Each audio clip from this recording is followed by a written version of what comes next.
Welcome to the Healthcare Executive Podcast, providing you with insightful commentary and developments in the world of healthcare leadership.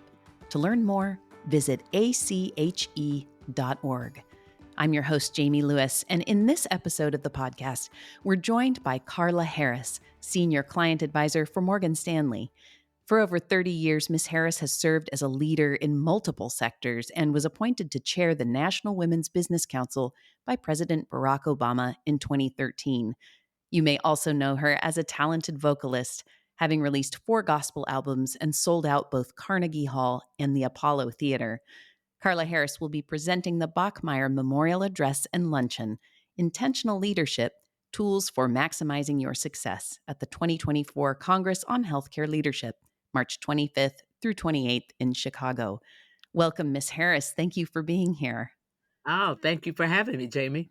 I want to start with your background. Tell us about your career journey and the path to how you became a leader. Sure. I have been 37 years on Wall Street as of this coming summer, and I've been at Morgan Stanley for that entire time. And I learned after my sophomore year at Harvard that investment banking was pretty exciting and that it would challenge me in ways that I hadn't thought about when I was thinking about careers coming out of Harvard undergrad and even business school. So that's what I've done, and I've spent a lot of time actually working on healthcare transactions. I executed in the capital markets every healthcare transaction that Morgan Stanley did from 1994 through about 2001, 2002, and then have worked on various and sundry since that point. And I became a leader as I moved up in investment banking. As you probably know, Jamie, you go from associate to VP to executive director to managing director. And then I had an opportunity, I'd say probably extensively into my career, about 25 years in, to actually create something from nothing, to create the Multicultural Innovation Lab, to try to help position the firm as the firm that engaged constructively and productively with multicultural decision makers across all industries. And from that, we created an award-winning accelerator inside of Morgan Stanley, where we would invite tech-enabled companies that were founded by women and people of color, and we'd give them 3 things: cash in exchange for a single-digit percentage of the company, a carefully curated 6-month curriculum to help them to develop from being a founder to a CEO, because as you know, there's a difference. And we would also help to expose them to some of our larger investment banking clients in the hopes that that would advance the scaling of their business. We also created a podcast so that we could elevate the conversation about the inequity in the distribution of capital to those same constituents, and also amplify the message about the lack of equity around access and opportunity, not only to capital, but to other opportunities in the market for women and people of color.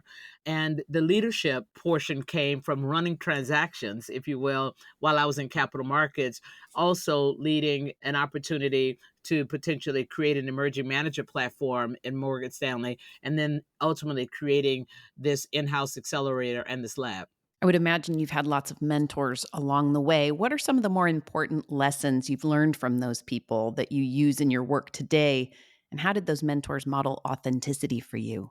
Yes, you're right that I've had several mentors along the way, but there's only been one mentor, frankly, Jamie, that I have had from the time that I started as a first year associate all the way through now, even as a senior client advisor. And this is someone who's outside of the business, but I always say that the mentor is the person that you tell the good, the bad, and the ugly to.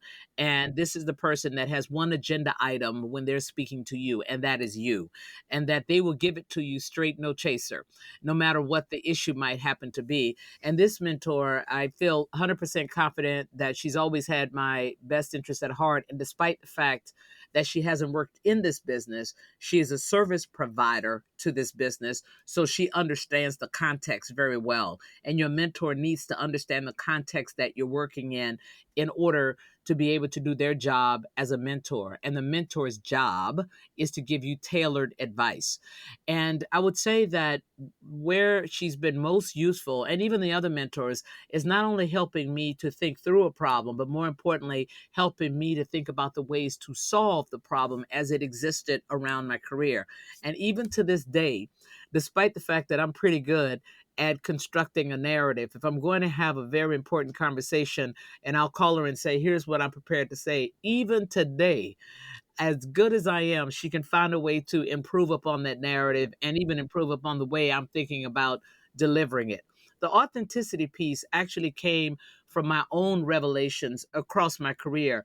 I realized pretty early on that I was my own competitive advantage, that the temptation that one has when you come into these large industries, especially into large organizations, if it's not going well in the early days, your temptation is to present like Jamie and to speak like Caitlin and maybe to dress like Mary. But at the end of the day, I can never out Caitlin. And while it is certainly fine to see something else in someone that you find attractive, when you put it in your tool chest, you need to put it in your tool chest in a way that works for you, not trying to be them. And I learned probably 5 to 6 years into my career that my real advantage was just being Carla. And once I realized that, there was no looking back, Jamie. You mentioned that you have worked in healthcare before. Healthcare organizations, of course, have multiple generations in their workforce and at various levels. So, in your experience, how can leaders support their teams through potential generational conflict and create an inclusive culture?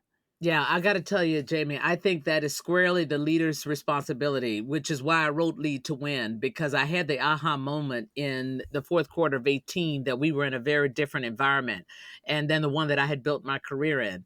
And the one I built my career in, obviously, boomers and Xers were the dominant population in the workforce then. And you had traditionalists that were sitting predominantly in the leadership seats. But today we're in an environment where you have boomers and Xers are the ones that are in positions of power, and the dominant population are millennials and Zers, and they demand very different things. They demand, as table stakes, transparency and inclusivity and feedback.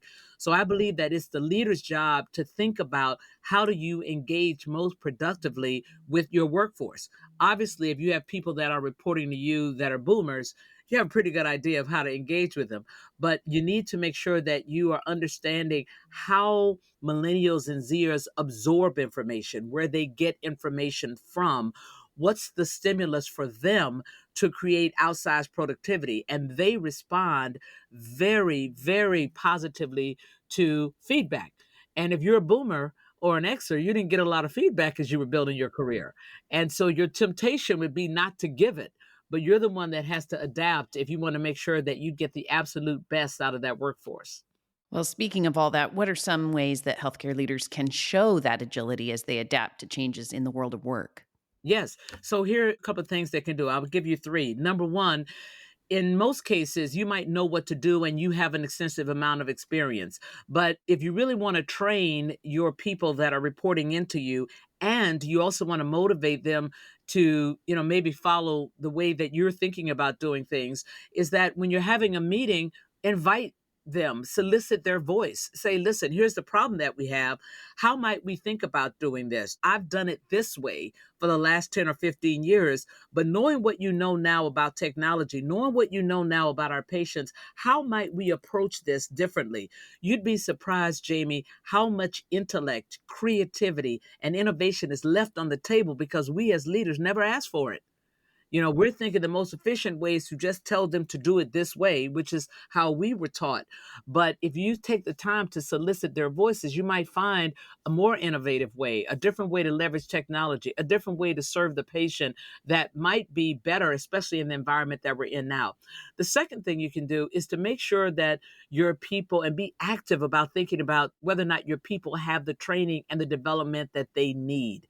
And so often we assume that people will get some of that on their own. But again, soliciting their voices, asking the question, making sure that you're accessing the right technology, the right collaborations, the right partnerships for them. And then the third thing that you might do, especially in the environment that we're in now, where they do value and are thinking about mental wellness, is to be more proactive about thinking about that. Obviously, as a boomer, our bosses were never thinking about how we were feeling, what kind of mood we were in, what else we were dealing with personally, and how it might affect us in the workplace. You were sort of trained that you don't bring anything personal into the workplace, but that is not how today's workforce operates. So again, I think you have to be ahead of the curve in thinking about that, talking about that, provoking that conversation with the people that you're working with. On the side, I shouldn't say on the side, but on the side, you are also an accomplished singer and you've released gospel albums. What have you learned through the music industry that you've applied to your own leadership style?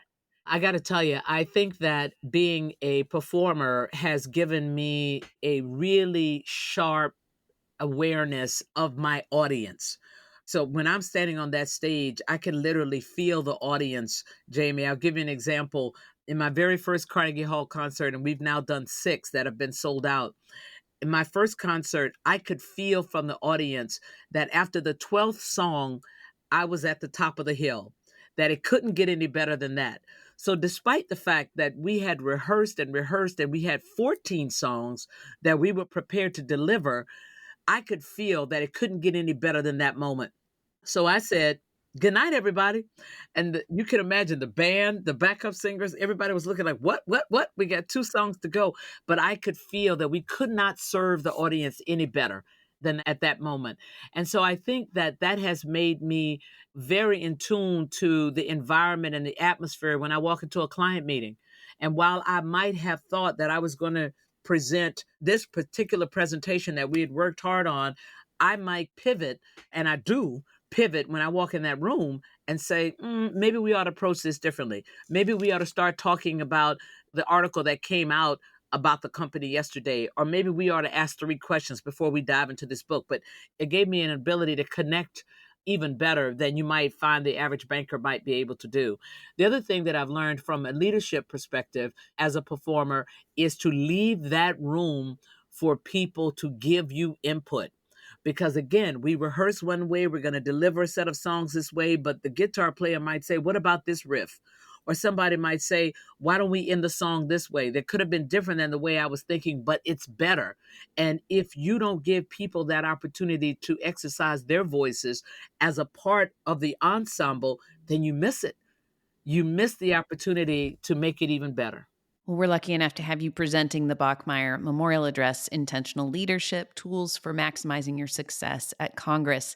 Can you give a sneak preview of your session? What can attendees expect? Absolutely. I'm going to give the pearls of intentional leadership. And the macro message, Jamie, is that you're not a leader because you're 37 years into a space or because somebody gives you a title or promotion of leadership, management, or authority. You're a leader because you show up intentionally every day for your people to lead them, which is different than managing them. And I'll run through the 8 pearls of intentional leadership. And also, I'll be pretty prescriptive about how you might deploy these pearls. And there'll be authenticity, building trust, creating clarity, creating other leaders, diversity, innovation, inclusivity, and voice. So that's a sneak peek. Thank you for that. You've definitely provided a lot of food for thought. So thank you so much for joining us. It's been my pleasure. Thanks for having me. You can hear more from Carla Harris at the upcoming 2024 Congress on Healthcare Leadership, March 25th through 28th in Chicago. To register, please visit ache.org/Congress. And if you like this podcast, please consider sharing it on your social channels and rating or reviewing the show. Thank you for listening.